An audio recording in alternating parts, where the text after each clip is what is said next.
चलो स्टार्ट करते हैं। तो लास्ट क्लास में मैंने आप लोगों को इंटरेस्ट और लोन के बारे में बस स्टार्ट किया था, लेकिन पूरा नहीं बताया था। मैं बोला था कि इसको अपन आके नेक्स्ट क्लास में कवर करेंगे। देखो, इंटरेस्ट और लोन का मतलब क्या होता है, इसकी मीनिंग मैंने आप लोगों को बताया था पहले वाले क्लास में कि इंटरेस्ट और लोन की अपने को एनुअल वैल्यू में से डिडक्शन मिलती है ना। इंटरेस्ट और लोन की एनुअल वैल्यू में से डिडक्शन मिलती है, और इंटरेस्ट और लोन की डिडक्शन तभी मिलेगी जब लोन जो है किस लिए लिया गया होगा, मकान के परचेज करने के लिए, कंस्ट्रक्शन के लिए, रिपेयर या रिनोवेशन। मकान से रिलेटेड अगर लोन नहीं है ना तो डिडक्शन आप क्लेम नहीं कर सकते उसकी। तो डिडक्शन तभी मिलेगी जब ये इन चारों पर्पस के लिए या इन चारों में से किसी एक पर्पस के लिए लोन लिया गया होगा।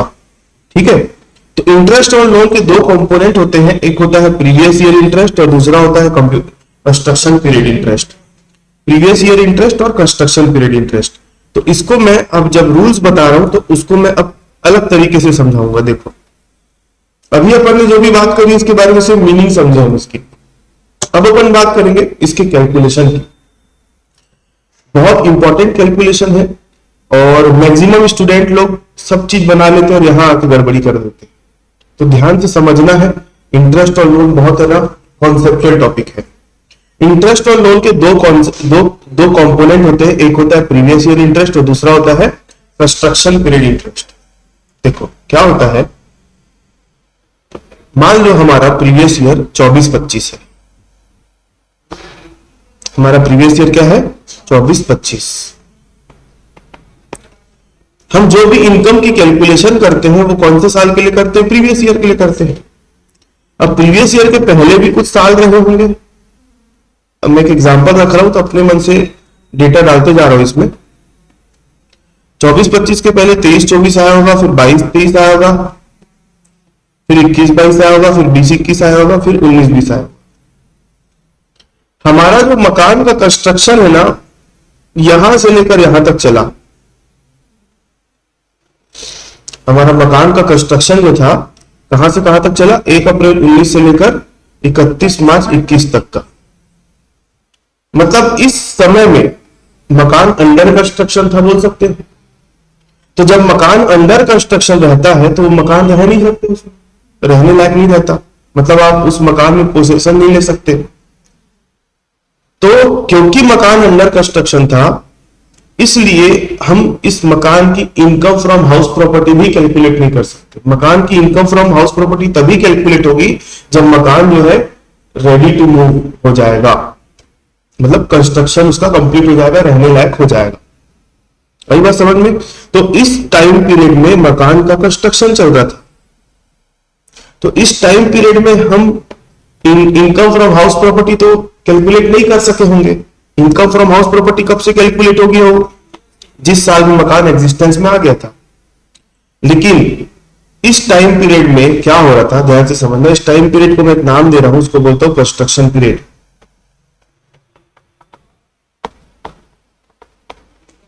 इस टाइम पीरियड को मैंने क्या नाम दे दिया, कंस्ट्रक्शन पीरियड। इस टाइम पीरियड में अब मकान बनवाने के लिए हमने लोन ले लिया था। कितने का लोन ले लिया था, फॉर एग्जांपल 10 लाख। तो बैंक वाला आपका मकान बनने का वेट थोड़ी करता रहेगा। बैंक वाला तो जिस दिन आपको लोन दिया उस दिन से उसकी ब्याज का मीटर चालू हो जाएगा। तो इस टाइम पीरियड में आपने जो लोन लिया उसके ऊपर तो इंटरेस्ट का पेमेंट हुआ है कि नहीं हुआ है, हुआ होगा, सीधी सी बात है। इस टाइम पीरियड में आप income from house property calculate नहीं कर पाए, लेकिन इस टाइम पीरियड में आपने इंटरेस्ट का पेमेंट किया है। तो जिस टाइम पीरियड में, जो कंस्ट्रक्शन पीरियड के दौरान हम जो इंटरेस्ट का पेमेंट करते हैं लोन के ऊपर, उस इंटरेस्ट को बोलते हैं कंस्ट्रक्शन पीरियड इंटरेस्ट।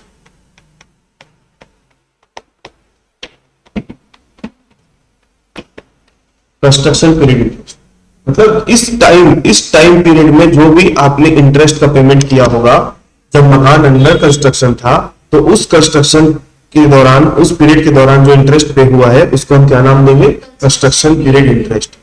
इसको अलग अलग ऑथर अलग अलग बुक में अलग अलग नाम भी देते हैं। हम लोग जब पढ़ते थे तो हमारे सर उसको प्रायर पीरियड इंटरेस्ट लिखवाते थे। कंस्ट्रक्शन पीरियड इंटरेस्ट और प्रायर पीरियड इंटरेस्ट दोनों एक ही चीज होता है। अब इस टाइम का जो ब्याज पेमेंट हुआ है, उसका आपने डिडक्शन ले पाए होंगे कि डिडक्शन तभी ले पाते हैं जब उस साल इनकम हुई होगी। इनकम हुई नहीं है क्योंकि इस साल तो क्या चल रहा था, कंस्ट्रक्शन चल रहा था, लेकिन इस समय का जो ब्याज है वो क्या हो गया, आपने पे किया, उसकी डिडक्शन नहीं ले पाए। तो गवर्नमेंट क्या करेगी, गवर्नमेंट ने मतलब इनकम टैक्स वालों ने एक ऑप्शन दे दिया कि ठीक है, इस समय का जो आपका इंटरेस्ट का पेमेंट हुआ है उसको आप नाम दे दो, क्या, कंस्ट्रक्शन पीरियड इंटरेस्ट दे दो। और इस कंस्ट्रक्शन पीरियड इंटरेस्ट की आप जिस साल से मकान एग्जिस्टेंस में आया है उस साल से आने वाले 5 साल तक आप उसकी 5 बराबर बराबर इंस्टॉलमेंट में डिडक्शन ले सकते। जैसे कंस्ट्रक्शन पीरियड इंटरेस्ट जो भी आया होगा, फॉर एग्जांपल 1 लाख रुपए आया होगा फॉर एग्जांपल, तो 1 लाख के 5 टुकड़े करो तो कितने टुकड़े हो जाएंगे, इसके बराबर टुकड़े करोगे तो 20,000 20,000 20,000 के 5 टुकड़े नहीं हो जाएंगे।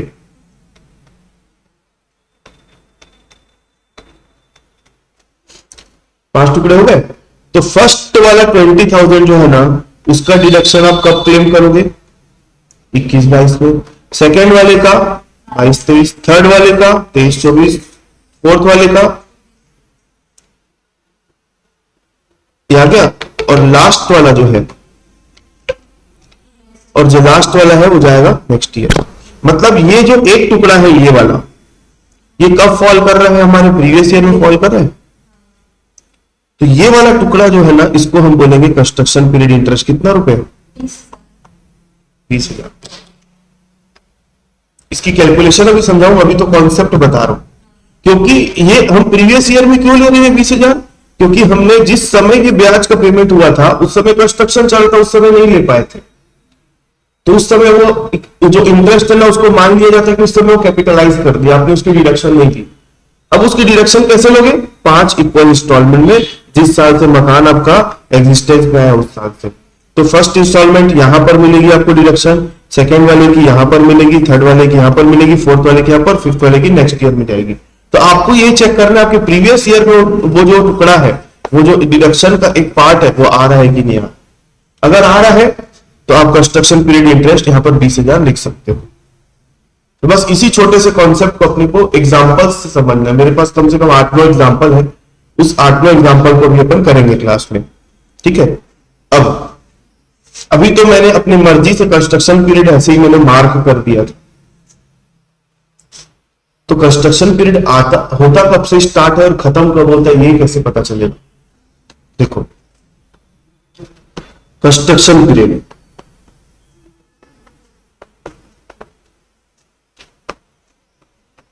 कंस्ट्रक्शन पीरियड, कंस्ट्रक्शन पीरियड जो होता है वो स्टार्ट होता है,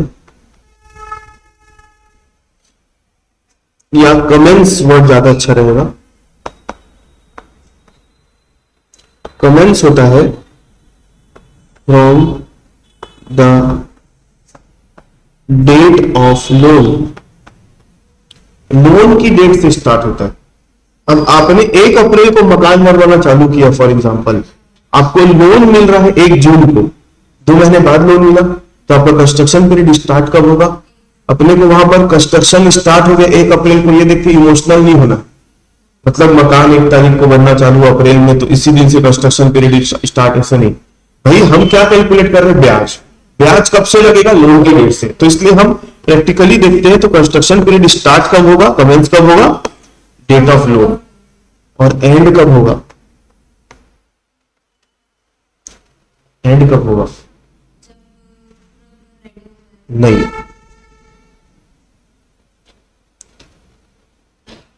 31st of March,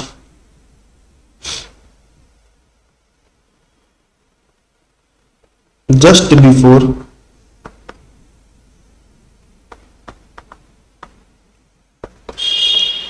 the date of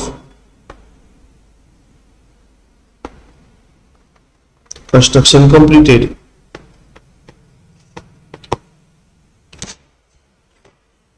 और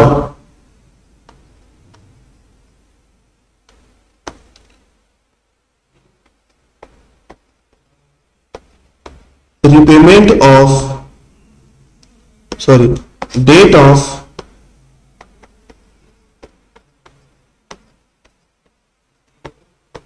रिपेमेंट ऑफ लोन, ठीक है, विच एवर इज अर्लियर।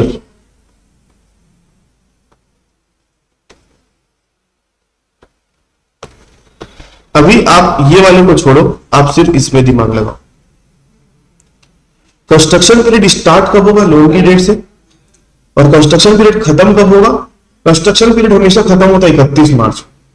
तो जिस डेट में मकान बन के तैयार हुआ, चाहे वो कोई भी डेट हो, उसके जस्ट पहले वाला जो 31 मार्च होगा ना, उस समय हमारा कंस्ट्रक्शन पीरियड खत्म हो जाएगा। मान ये कोई भी डेट अपने मन से नहीं लिखवा रहा हूं, ये सब आपको याद रखनी पड़ेगी।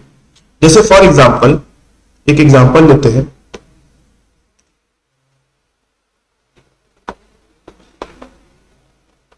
कंस्ट्रक्शन स्टार्ट्स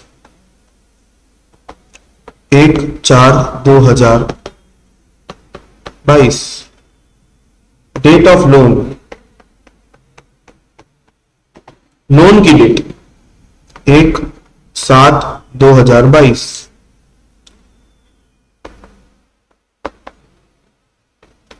कंस्ट्रक्शन कंप्लीटेड, ये हुआ है 31/12/2024। ये मैंने 3 डेट रखी आपके सामने। अब मेरा आपसे सवाल ये है कि कंस्ट्रक्शन पीरियड कितने महीनों का होगा? कंस्ट्रक्शन पीरियड कभी भी कैलकुलेट करोगे तो मंथ में ही कैलकुलेट करो, ईयर वाइज मत करना। तो इसके लिए सबसे बेस्ट तरीका टाइमलाइन बना दिया करो। हमारा प्रीवियस ईयर क्या है, जो भी है छोड़ो प्रीवियस ईयर। अभी कंस्ट्रक्शन स्टार्ट कब हुआ? 1/4/2022। मतलब ये कौन सा साल था? 22, 23, 24, 25। ठीक है, कंस्ट्रक्शन स्टार्ट हमारा कब हो रहा है? 1/4/22। ठीक है, लोन कब मिला आपको? 1/7/22 को। कंस्ट्रक्शन कंप्लीट कब हुआ? 31/12/24।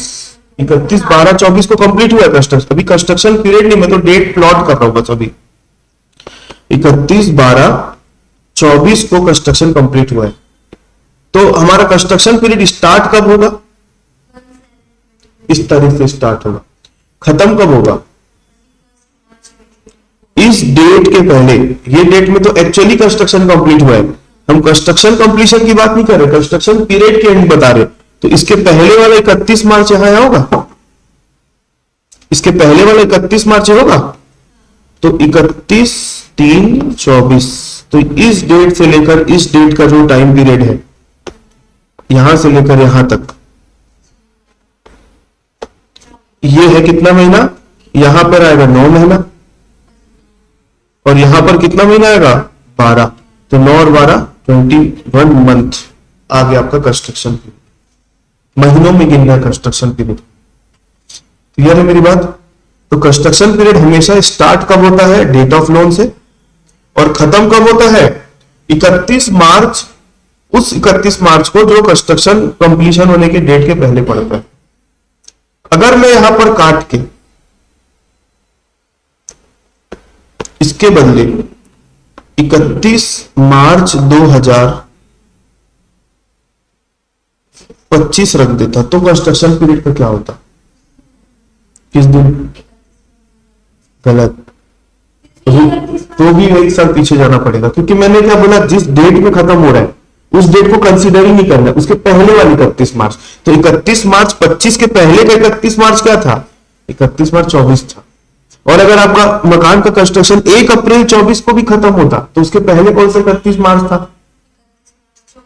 तो वही होगा। मतलब 1 अप्रैल से लेकर 31 मार्च तक कोई भी डेट आ जाए, किसी भी डेट में मकान कंप्लीट हो जाए, उसके पहले वाले ही 31 मार्च को कंसीडर करना है कंस्ट्रक्शन पीरियड। हाँ, अगर 1 अप्रैल 2025 को होता तब 31 मार्च 25 लेते। एक एक दिन के कारण है ना, कंस्ट्रक्शन पीरियड पूरा 12 महीने कम हो जाता है। वही बात समझ में? या फिर ये पहली डेट समझ में आ गई आपको? स्टार्ट डेट जिस दिन लोन मिला उस दिन से लेकर 31 मार्च, जो जस्ट बिफोर कंस्ट्रक्शन कंप्लीटेड से पहले रहता है वो। अगर मान लो इसी बीच में लोन का ही पूरा रीपेमेंट हो जाता तो अब फिर मकान कंप्लीशन का डेट देखने की जरूरत नहीं, क्योंकि बैंक वाला ब्याज कब तक लेगा आपसे, जिस दिन आपका लोन का पूरा रीपेमेंट होगा उतने दिन तक का। ऐसा है। तो कंस्ट्रक्शन पीरियड के मैंने बारे में बता दिया। अब अपन बात करते हैं एग्जाम्पल्स से। तो कंस्ट्रक्शन पीरियड के जो इंटरेस्ट है उसकी डिडक्शन कितने पार्ट्स में मिलती है, 5 इक्वल इंस्टॉलमेंट्स। वो कब से मिलना चालू होती है मालूम है? आपका कंस्ट्रक्शन पीरियड इस एग्जांपल के हिसाब से कंप्लीट कब हो रहा है, बस इस साल से मकान आपका एग्जिस्टेंस में आ गया, चाहे वो आखिरी दिन में क्यों ना, इस साल से आपको कंस्ट्रक्शन पीरियड के इंटरेस्ट का मिलने का बेनिफिट चालू हो जाएगा। ठीक है। अब कंस्ट्रक्शन पीरियड का जो इंटरेस्ट लेते हैं ना वो 5 इक्वल इंस्टॉलमेंट में लेते हैं, और वो भी कंटिन्यूअस 5 ईयर्स तक, बीच में गैप नहीं है। वो कंटिन्यूअस 5 ईयर में अगर हमारा प्रीवियस ईयर आ रहा है बीच में तो मिलेगी डिडक्शन, नहीं तो लेफ्ट हो जाएगा वो, मतलब हम क्लीन कर देंगे, कैसे संभाल देंगे। नेक्स्ट ईयर उसमें आएगा, मतलब असेसमेंट ईयर में अपन इनकम बनाएंगे तब। हाँ, ये 24-25 में आया तो इसका असेसमेंट ईयर 25-26 होगा तो इधर लेंगे। हाँ, मतलब अपन अभी प्रीवियस ईयर वाइज चल रहे हैं। चलो एक एग्जांपल करते हैं, मैं बेसिक से धीरे धीरे लेवल बढ़ाते जाऊंगा एग्जांपल का। सबसे पहले एग्जांपल नंबर 1, इसके पहले मैंने एक एग्जांपल करवाया है ना, तो ये एग्जांपल नंबर 2 होगा। ठीक है।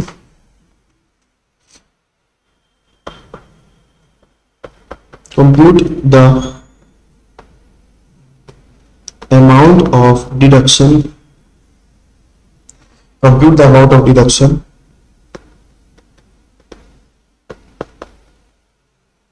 Under section 24B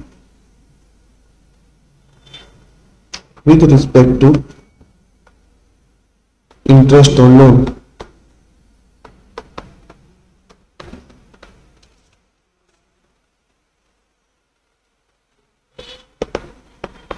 Amount of loan 10 lakh,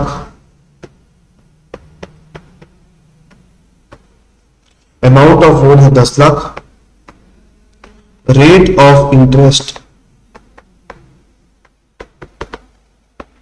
10% per annum, rate of interest है 10% per annum, date of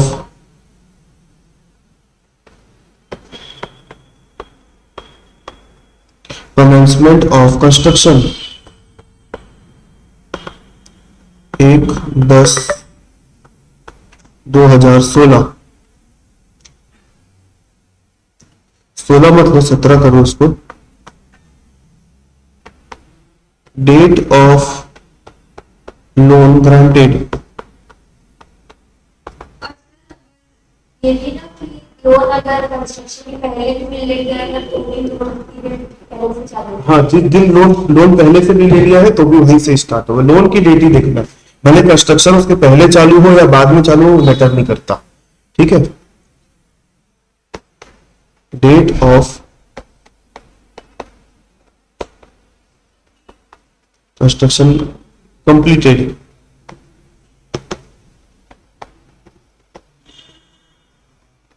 construction complete होने की डेट,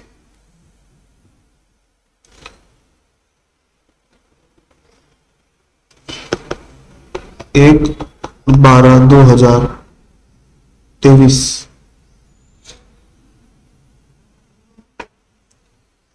चलो, ये है एग्जांपल आपके सामने। तो देखो, हाँ भैया,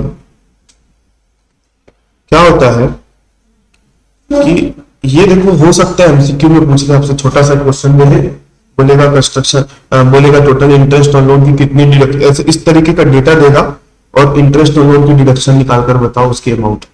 ठीक है, ये भी हो सकता है। देखो, मैं आपको अभी समझाने के लिए तो डायग्राम बना के समझाऊंगा, लेकिन जब हम पेपर में लिखेंगे इस चीज को तो हम लिख कर बता रहे हैं शब्दों में, तो पहले समझ जाओ कॉन्सेप्ट। लिख कर बताना तो फॉर्मेलिटी भर है। तो देखो, कभी भी इसको सॉल्व करोगे ना तो हमारे दिमाग में ना एक टाइमलाइन बन जानी चाहिए। टाइमलाइन कब से बननी चाहिए? डेट ऑफ लोन कब से लिया था बताओ? 1/4/17, मतलब कहानी 2017 से चालू हो रही है। 17, 18, 19, 20, 21, 22, 23, ये कब तक बनाते चलोगे? हमारे प्रीवियस ईयर तक चलना है बनाते बनाते तो। ठीक है, हमारा प्रीवियस ईयर क्या है? 24, 25,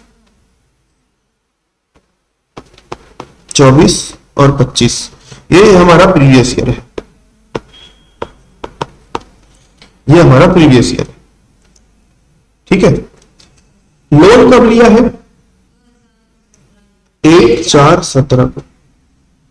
मकान कब बनना स्टार्ट हुआ? हमारे कोई इवेंट है क्या? वो नहीं, वो चाहे पहले हुआ हो लोन की डेट से या बाद में, हमको वो वाले डेट से कोई मतलब नहीं रहता है। दूसरा, मकान का कंस्ट्रक्शन कंप्लीट कब हुआ? 1/12/2023। अब बहुत इंपॉर्टेंट चीज है कि 1/12/2023 कौन से साल में फॉल करता है? 1/12/2023 22-23 में आएगा कि 23-24 में आएगा? 1/12/2023 23-24 में आएगा, क्योंकि दिसंबर का महीना है ना, तो 1/12/23 यहां आएगा। अब हमारा कंस्ट्रक्शन स्टार्ट होने की तो डेट हमको पता चल गई, कंप्लीट जो हो रहा है वो 1/12/23 को हो रहा है ना? तो इसके पहले वाले 31 मार्च क्या है? 31/3। तो ये जो टाइम पीरियड है यहां से लेकर यहां तक, ये पूरा हमारा क्या होगा? Construction period. इसको कभी भी कैलकुलेट करोगे तो मंथ्स में कैलकुलेट करना। तो 12 12 12 12 12 12, तो 12 इंटू 6 करोगे तो कितना होगा? 72 मंथ का आगे कंस्ट्रक्शन पीरियड। अभी तो हमने कंस्ट्रक्शन पीरियड बस डिसाइड किया है ना। अब इसका ब्याज कैसे निकलेगा देखो, सिंपल सा फॉर्मूला है, सिंपल इंटरेस्ट कैलकुलेट करने आता है ना। लोन की अमाउंट कितनी थी? 10 लाख इंटू 10/100। देखो 10/100 की, तो इससे जो ब्याज निकलेगा वो कितने साल का होगा? 1 साल का। तो इंटू 72 डिवाइड बाय 12 कर दो। एक साल में कितने महीने होते हैं? 12 महीने। इसको डिवाइड करूंगा तो कितने महीने का आ जाएगा? 1 महीने का। फिर मेरे को टोटल कितने महीने का चाहिए? 72, ये आ गया। तो इससे टोटल अपने को इंटरेस्ट निकल जाएगा। टोटल इंटरेस्ट निकलेगा 72 महीनों का। एक मिनट,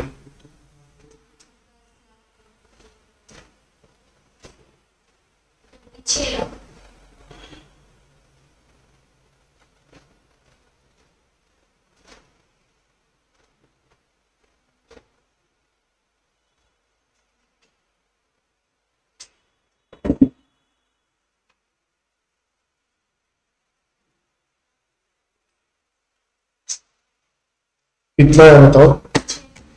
10 लाख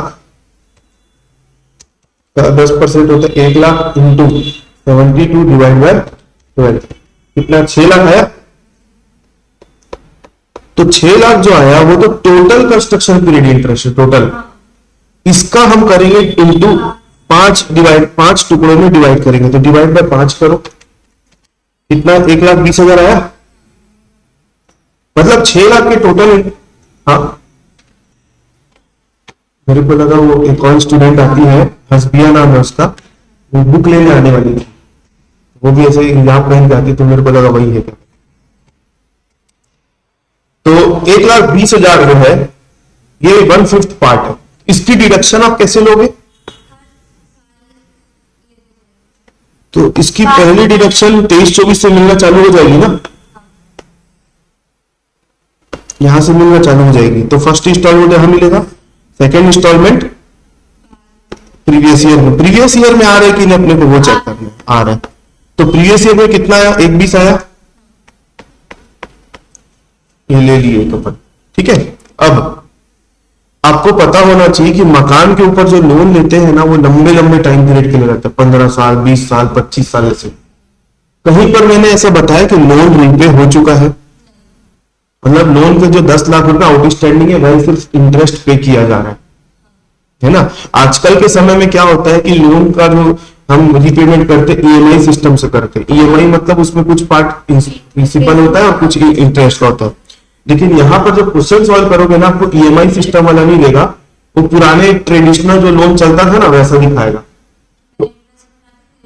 आपके पास जब तक पैसा नहीं आ रहा तब तक ब्याज देते जाओ, जब आपके पास एक मुश्त पैसा आ गया तब लोन खत्म करते जाओ धीरे धीरे, है ना। तो देखो 10 लाख रुपए अभी तक आउटस्टैंडिंग है, तो प्रीवियस ईयर का खुद का भी तो इंटरेस्ट आएगा। तो यहां पर है ना ऐसा करके दिखाते हैं इसको, देखो अब लिख कर दिखाना है ना, तो ऐसा लिखते हैं। सबसे पहले लिखेंगे कंस्ट्रक्शन पीरियड इंटरेस्ट, इसको लिखोगे 10 लाख इंटू 10/100 इंटू 72/12 इंटू 1/5। अच्छा ये तभी लेना है जब आपकी एलिजिबिलिटी आ रही है प्रीवियस ईयर में। अगर वो खत्म हो जाएगा, 5 साल क्रॉस हो जाएगा तो नहीं लेंगे। यहाँ पे यह आएगा 1,20,000 प्लस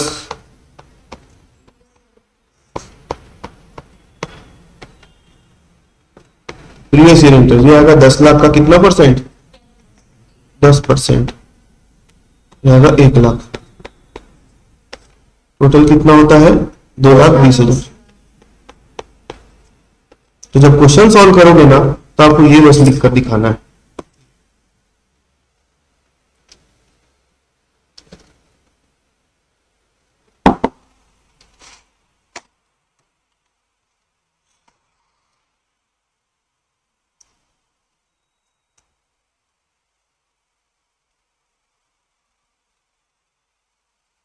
क्लियर है?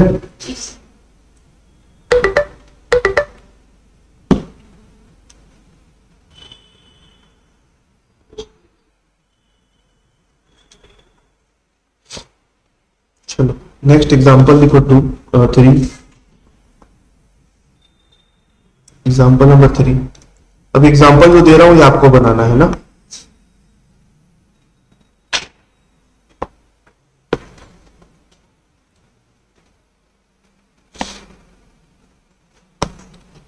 लोन की अमाउंट है 12 लाख,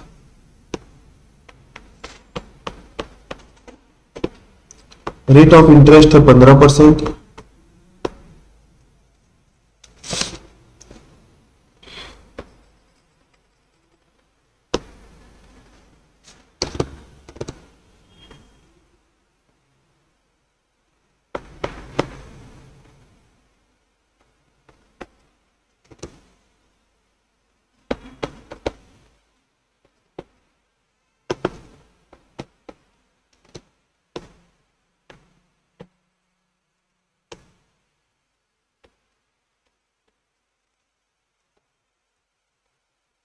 आउट ऑफ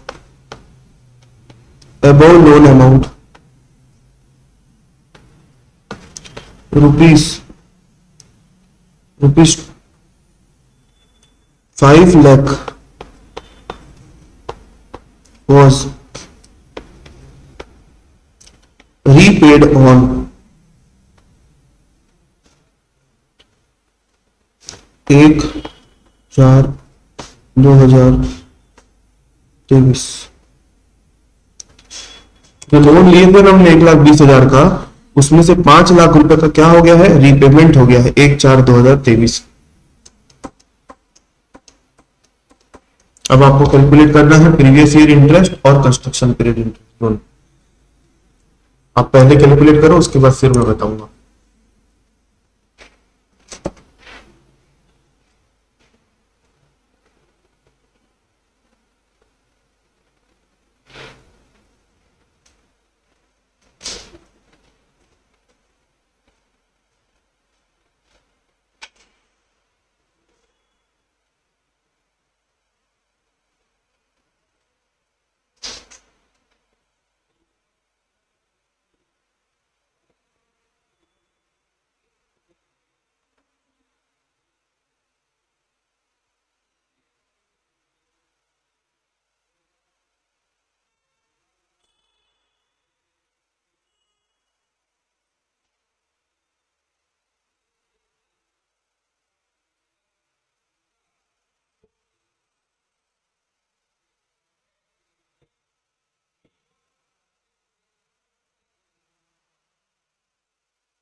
हाँ, और ये तो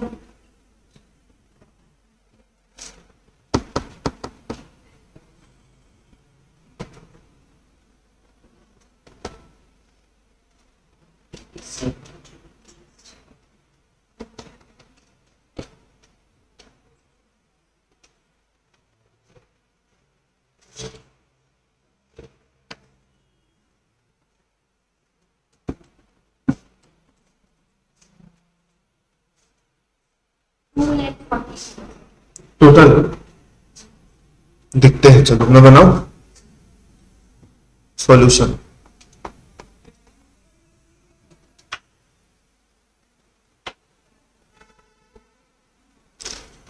कंस्ट्रक्शन स्टार्ट हुआ है 1/10/2018 से, लेकिन लोन मिला है हमको कब से? 1/7/2018 से। तो हमारी कहानी स्टार्ट कब हो रही है? एक साथ 18 से। 18, 19, 20, 21, 22, 23, 24, 25। ठीक है, 25। लोन कब लिया है? 1/7/18 को। 1/7/18। कंस्ट्रक्शन कब कंप्लीट हुआ? 31/3/2023, मतलब इस डेट को। अब 31/3/23 के पहले का कंस्ट्रक्शन, 31/3/23 के पहले का 31 मार्च कौन सा था? 31/3/22।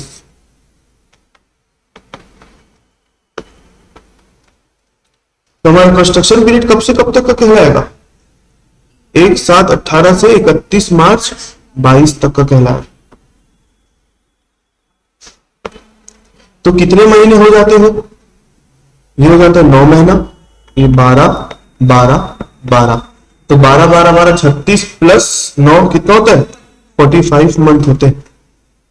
लोन की अमाउंट कितनी थी? 12 लाख।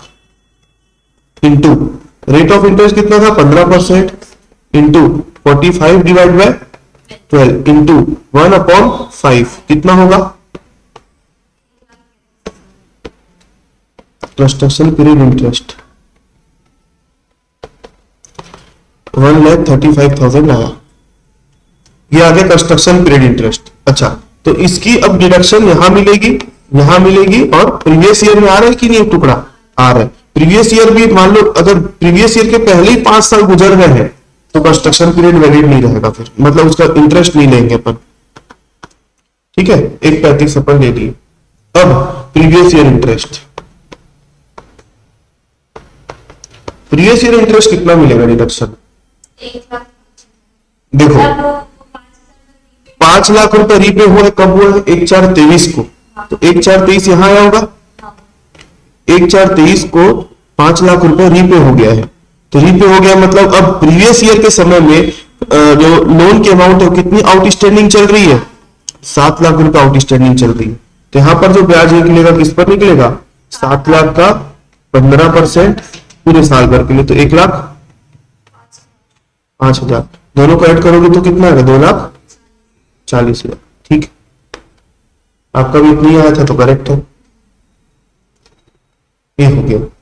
बस एक एग्जांपल मेरे को और कराना है, जब लोन का जो रिपेमेंट है वो मैं प्रीवियस ईयर के बीच में करवाऊंगा। प्रीवियस ईयर के बीच। हाँ, जैसे यहां पर सेम एग्जांपल लेते हैं, बस इस वाले डेट को अपन चेंज कर देंगे। ठीक है, एग्जांपल नंबर 3 को, तो उसमें बहुत सारा समय भी बच जाएगा अपना। बस एक छोटा सा कॉन्सेप्ट समझ में बताना है मेरे को। ये डेट को मैं काट के 1/4 इसको कर देते हैं 1/7/24 कर दो। तो देखो, कंस्ट्रक्शन पीरियड इंटरेस्ट निकालने की तो जरूरत नहीं, जो था वही आएगा।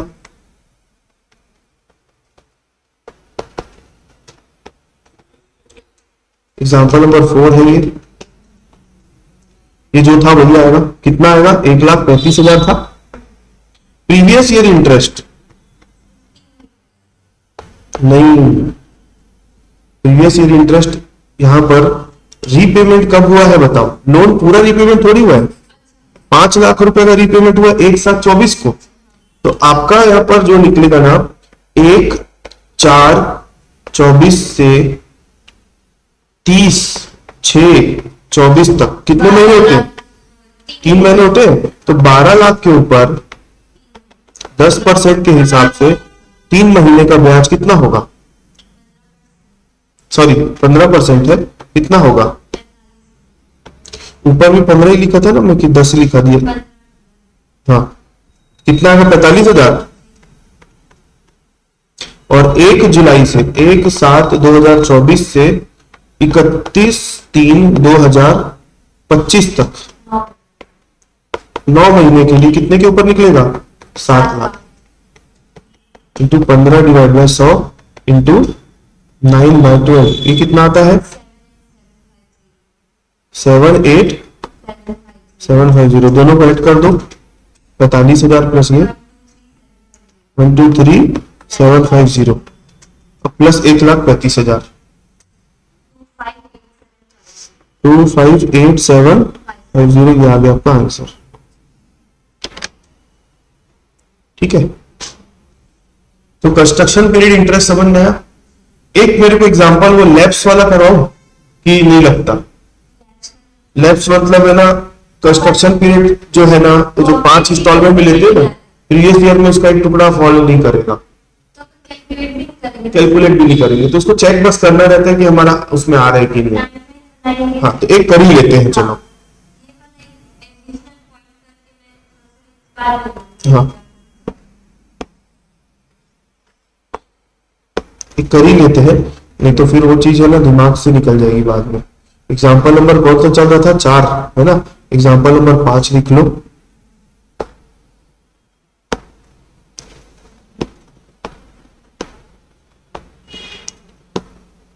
सब चीज वही रहने दो, डेट ऑफ कंस्ट्रक्शन स्टार्ट यहां पर कर दो 14,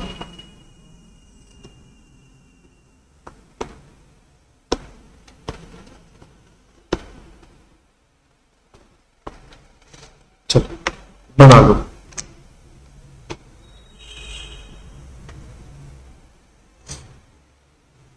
इसमें सिर्फ और सिर्फ क्या आएगा मालूम है, प्रीवियस ईयर इंटरेस्ट बस आएगा।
ये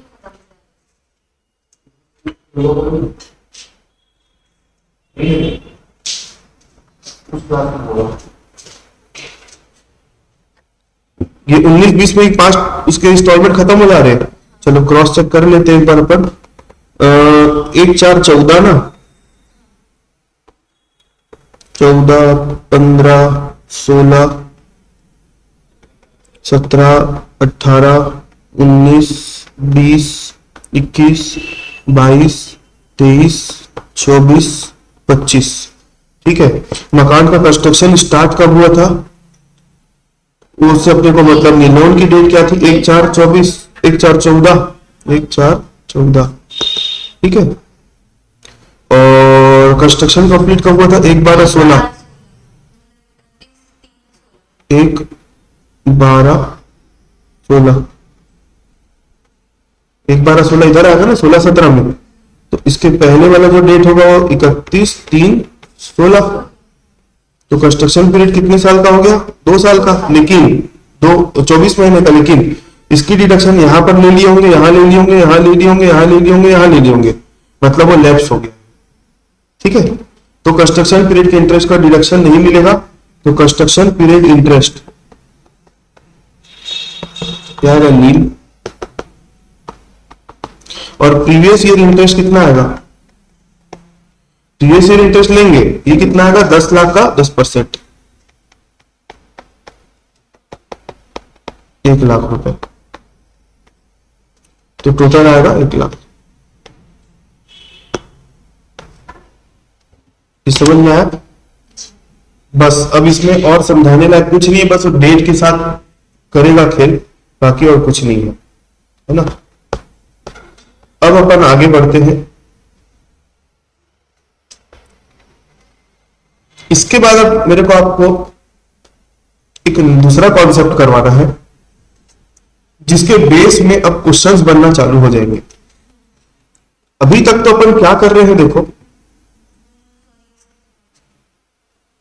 फॉर्मेट के हिसाब से अगर मैं बोलूं, म्युनिसिपल वैल्यूएशन का रूल हो गया, फेयर रेंट का रूल हो गया, स्टैंडर्ड रेंट का रूल हो गया, सबका मैंने बता दिया आपको, है ना। हम आते आते तक कहां पहुंच गए? यहां तक आ गए। सब माइनस करने के बाद जो आएगा उसको अपन क्या बोलते हैं? Income from house property. Maximum question जो होते हैं, मैक्सिमम क्वेश्चन वो यहां आके खत्म हो जाते हैं। मैक्सिमम क्वेश्चन, कुछ क्वेश्चन ऐसे होंगे, एक आध दो क्वेश्चन जिसमें आपको ये भी देखने को मिलेगा, रिकवरी ऑफ अनरियलाइज रेंट और रिकवरी ऑफ एरियर रेंट। देख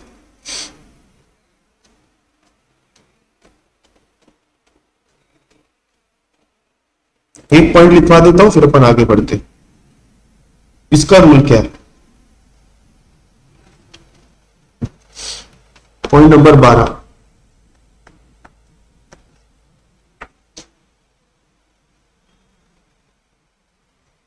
point number 12,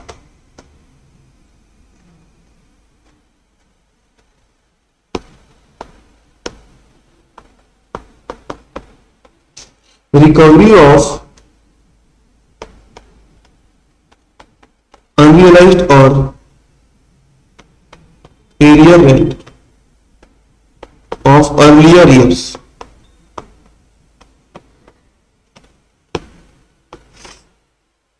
of earlier years. देखो क्या होता है, अनरियलाइज रेंट और एरियर रेंट का मतलब मैंने बता चुका कि पिछले प्रीवियस ईयर के पहले का जो साल था उस समय वो पैसा डूब चुका था हमारा, है ना, या फिर हमको मिला नहीं था। जो हमको कब रिकवर हो रहा है उसका प्रीवियस ईयर में रिकवरी हो रही है, तो ये हमारे लिए इनकम होती है। अब प्रीवियस ईयर में रिकवरी होती है और ये हमारे लिए इनकम होती है, तो हमको इसमें कभी कभी स्टैंडर्ड डिडक्शन माइनस करना पड़ता है, कभी कभी ऐसी सिचुएशन आती है जहां पे स्टैंडर्ड डिडक्शन माइनस नहीं करना पड़ता। तो पहले लिख देता हूं मैं, रिकवरी ऑफ अनरियलाइज्ड रेंट और एरियर रेंट। नहीं, ऐसा नहीं है, वो डिपेंड करेगा उस साल लेस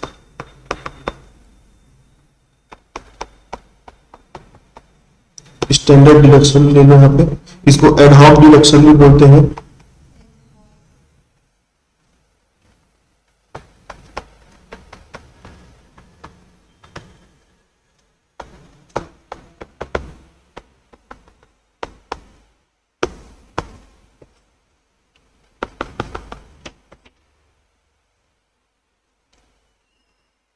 ये स्टैंडर्ड डिडक्शन 30% आपको तभी माइनस करना है, यहीं पे लिख देता हूं, ज्यादा उसमें अपन डिटेल में नहीं जाएंगे। ओनली इफ, पहले इसका कॉन्सेप्ट समझो। ओनली इफ, देखो क्या होता है,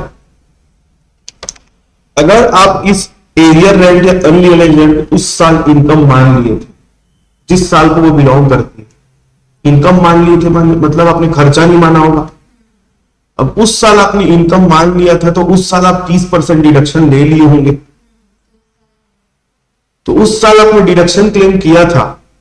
अब वो डिडक्शन कटने के बाद फिर इनकम हमको हो रही है, तो फिर दोबारा डिडक्शन और लोगे क्या उस इनकम पर? नहीं, मतलब आपने डिडक्शन ऑलरेडी क्लेम कर चुका है अगर पहले से, है ना, तो आपको डिडक्शन दोबारा से नहीं मिलेगी। ये सिंपल सी बात है। तो आप उस समय इसको एज अ लॉस माने थे कि नहीं माने थे? क्योंकि जिस साल ये पैसा रिकवर नहीं होता है उस साल के लिए अपन अनरियलाइज मान लेते हैं। तो अगर आप उसको उस साल लॉस माने थे, मतलब इनकम नहीं माने थे, तो इनकम नहीं माने थे तो आपने डिडक्शन भी क्लेम नहीं किया होगा। और अगर आप उस साल उसको इनकम मान लिए थे, मतलब लॉस नहीं माने थे, तो इनकम मान लिए थे तो आपने डिडक्शन क्लेम किया होगा। तो बस इसी चीज को अपने को समझना है। Only if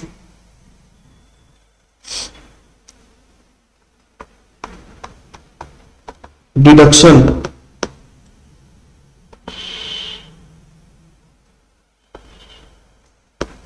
only if deduction not claimed। अब इसकी यहां पर हमें वर्डिंग जो है थोड़ी सी कंफ्यूज करती है। only if unrealized rent या फिर arrear rent was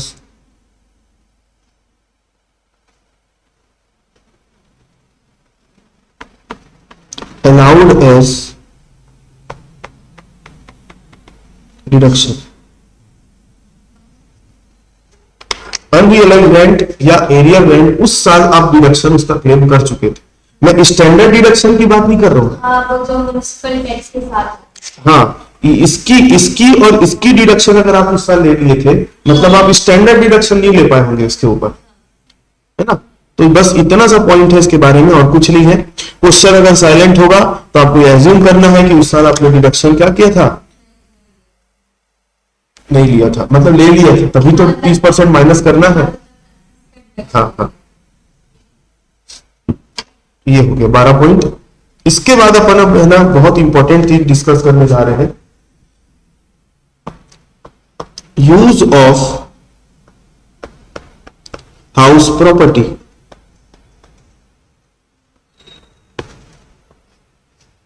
use of house property बहुत इंपॉर्टेंट टॉपिक है, क्योंकि अब आने वाले जितने भी क्वेश्चन है ना इसके बेस पर कैटेगराइज हो जाएंगे। यूज ऑफ हाउस प्रॉपर्टी, देखो मकान जो है बेसिकली दो तरीके से यूज हो सकता है। एक होता है सेल्फ ऑक्यूपाइड और दूसरा होता है लेट आउट।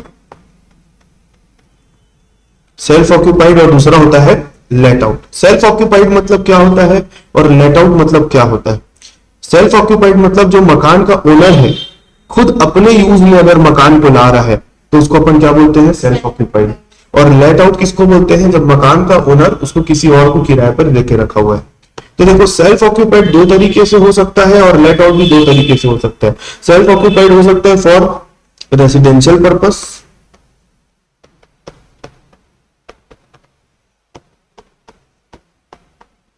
और लेट आउट कैसे हो सकता है, सॉरी सेल्फ ऑक्यूपाइड कैसे हो सकता है? For business purpose. Self occupied दो तरीके से किया जा सकता है, रेसिडेंशियल पर्पस खुद रहने के यूज में ला रहा है या खुद अपने बिजनेस में काम में ला रहा है उसको, ठीक है। और लेट आउट भी दो तरीके से हो सकता है, फॉर रेसिडेंशियल पर्पस और बिजनेस पर्पस।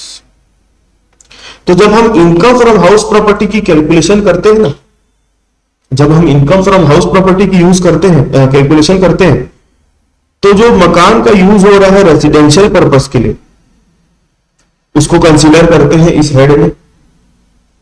रेसिडेंशियल पर्पस वाले को भी जो लेट आउट किया गया है उसको भी कंसीडर करेंगे, बिजनेस पर्पस वाले लेट आउट को भी कंसीडर करेंगे। लेकिन सेल्फ ऑक्यूपाइड अगर बिजनेस पर्पस के लिए कर रहे हैं तो इसको कंसीडर नहीं करना है, क्योंकि इस वाले को डील करता है इनकम फ्रॉम हाउस प्रॉपर्टी इस वाले को भी डील करता है कौन, इनकम फ्रॉम हाउस प्रॉपर्टी, इस वाले को भी डील करता है कौन, इनकम फ्रॉम हाउस प्रॉपर्टी। लेकिन जो बीच वाला है, जो बिजनेस पर्पस वाला, इस वाले को डील करता है इनकम फ्रॉम या पीजीबीपी। इस वाले की बात कहां होती है, पीजीबीपी में। मतलब आपको इससे रिलेटेड क्वेश्चन में कोई भी चीज दी हुई है तो उसको इग्नोर करना, छोड़ देना पीजीबीपी वाले हेड के लिए। क्लियर है इतनी बात। दूसरा, अभी मैंने आपको बताया मकान का यूज किस तरीके से हो सकता है, ठीक है, या मकान किस तरीके से ऑक्यूपाई किया जा सकता है। अब way of use,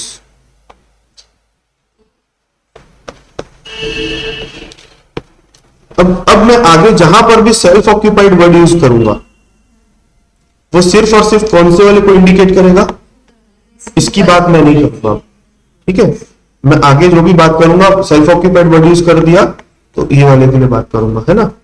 way of use या बेसिस ऑफ यूज भी बोल सकते हैं इसको, बेसिस ऑफ यूज। तो मकान का जो यूज है दो तरीके से किया जा सकता है, दो बेस के आधार पर किया जा सकता है।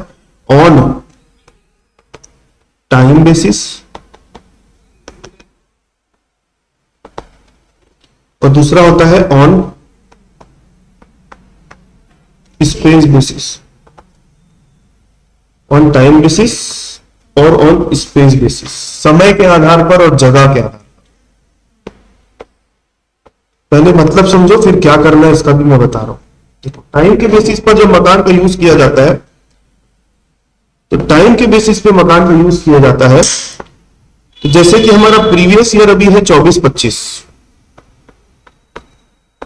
अप्रैल से स्टार्ट होता है, खत्म होता है मार्च में। कुछ साल के लिए, मतलब सॉरी, कुछ महीनों के लिए ये होगा सेल्फ ऑक्यूपाइड और कुछ महीनों के लिए क्या हो सकता है, ये लेट आउट। ये कॉम्बिनेशन कैसा भी हो सकता है, लेट आउट पहले हो जाए, सेल्फ ऑक्यूपाइड बाद में हो जाए, या फिर सेल्फ ऑक्यूपाइड पहले हो जाए, लेट आउट बाद में हो जाए। चाहे किसी भी तरीके से यूज हो। यहां पर मैंने मकान का दो तरीके से यूज किया, लेकिन यहां पर बेसिस क्या है मेरा, टाइम। मतलब कुछ महीनों के लिए मैंने उसको सेल्फ ऑक्यूपाइड रखा और कुछ महीनों के लिए क्या हो गया, वो लेट आउट हो गया। और एक होता है स्पेस बेसिस। स्पेस बेसिस, मान लो एक मकान है, एक बड़ा मकान है, उस बड़े मकान में 4 पोर्शन है, 4 यूनिट्स है बोल सकते हैं, और चारों बराबर बराबर है, 1/4 1/4 1/4 1/4। वो कितना भी हो सकता है 2 यूनिट हो सकता है 3 यूनिट हो, कुछ भी हो सकता है। पहला वाला जो है ना, उसको मैंने सेल्फ ऑक्यूपाइड किया है, दूसरे वाले को भी मैंने सेल्फ ऑक्यूपाइड किया, तीसरे वाले को मैंने लेट आउट किया, चौथे वाले को मैंने लेट आउट किया। ये वाला जो सेल्फ ऑक्यूपाइड किया किस लिए किया है, रेसिडेंशियल पर्पस। ये वाला मैंने किस लिए किया है, बिजनेस पर्पस। ये वाला मैंने लेट आउट किया है। ये दोनों सेल्फ ऑक्यूपाइड है रेसिडेंशियल और बिजनेस के लिए, और ये लेट आउट है रेसिडेंशियल के लिए और बिजनेस के लिए।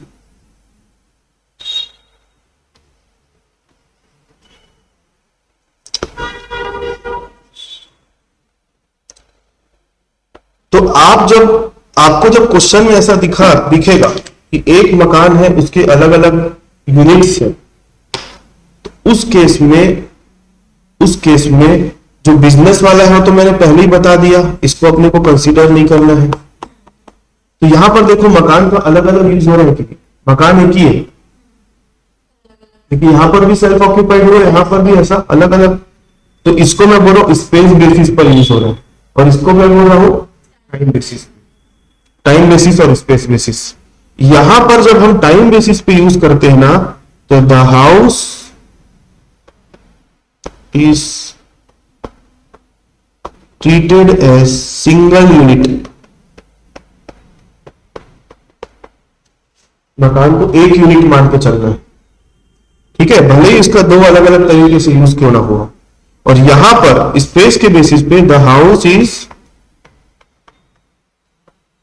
treated as separate unit.